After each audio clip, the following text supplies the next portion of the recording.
In this video, we are going to go over the Number Frames app from Bridges.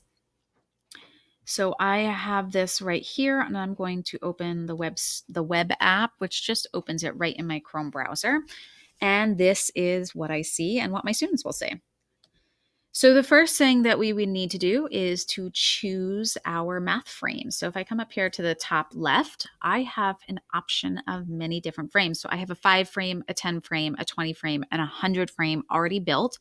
And then you have the option of creating a frame that's custom sized to what you need to do. So here they're showing a 5 by 5. And I can just click and drag. So now it's a 6 by 6 or a 6 by 4, and then I would just click use this. But let's say I want to start with a 10 frame. So it puts this 10 frame right here on my screen. And then I have my dots that I can place in my frame based on what I'm doing. So I can pull over individual dots and it plops them in. I don't need to be perfect with where I place them, which is really nice. It's going to kind of just put it in the space for me. I want to get rid of that. So I'm going to highlight that specific dot. I'm going to click the delete button. They have a group of 5 dots. So if I grab that and pull that over, so it's put those 5 dots over here for me. I don't know if I can make it, I'm going to delete that again and let's see if I can, there we go. So if I put it in the first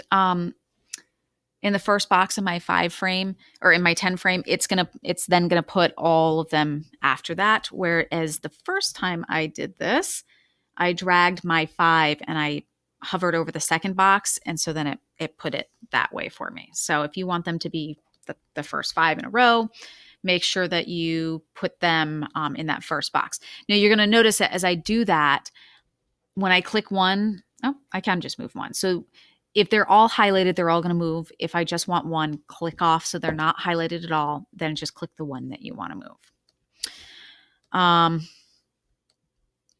So I am going to get rid of these, delete them. And then we have groups of 10. So we put those in and you'll notice it fills up my whole 10 frame. I have the same thing down here with blue ones. I can put in blue dots. So if you're doing like making 10, you might have some in red and some in blue, and students need to come up with the equation. And then down here, it looks like they had fun shapes that you can use. You can change the colors, but they've got circles, they have squares, they have starfish or a flower, they have a penguin, a frog, a butterfly, a beetle. So, sometimes it's fun to spice it up. Kids love different shapes. I'd love to have a frog in my 10 frame. And it works the same way. Other features, let's see, I am going to pull out a larger frame here. Let's pull out a 20 frame. So other features that we have, you can change the direction that your 10 frame is going in. So you can make it horizontal and vertical. This one right here, it's what it does is it changes the layout. And I've been racking my brain thinking where this might be useful, but I'm thinking for the older kids as they're doing fractions, looking at equivalent fractions, this might be really helpful. I'm not sure what changing the colors, if I have, maybe if I have a object in there, there you go. I can change the object right in there. We have the shade here. And I think this shade lends itself really well to our math frames, especially for our younger students with subitizing, things like that. It allows you to cover up your frame. It allows you to show it to them for a short amount of time, cover it back up, and then have those conversations about what it is that students saw when you showed them the frame. You have the equation writer, so students can write equations matching the frames that they've built. They have a text box.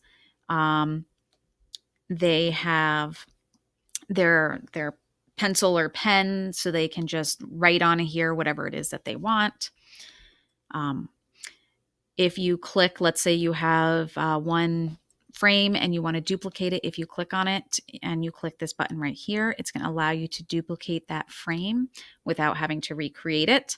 If you decide you don't want it, click on it, click the delete button. And then students have the option in this one to share their work with you. By clicking this share button, they can save the image to their Chromebook and upload it to Google Classroom, or it will generate a link and students can just copy that link. And when submitting assignment or adding on an assignment in Google Classroom, they have that option of adding a link. So that is how the Math Frame or Number Frame app from Bridges works.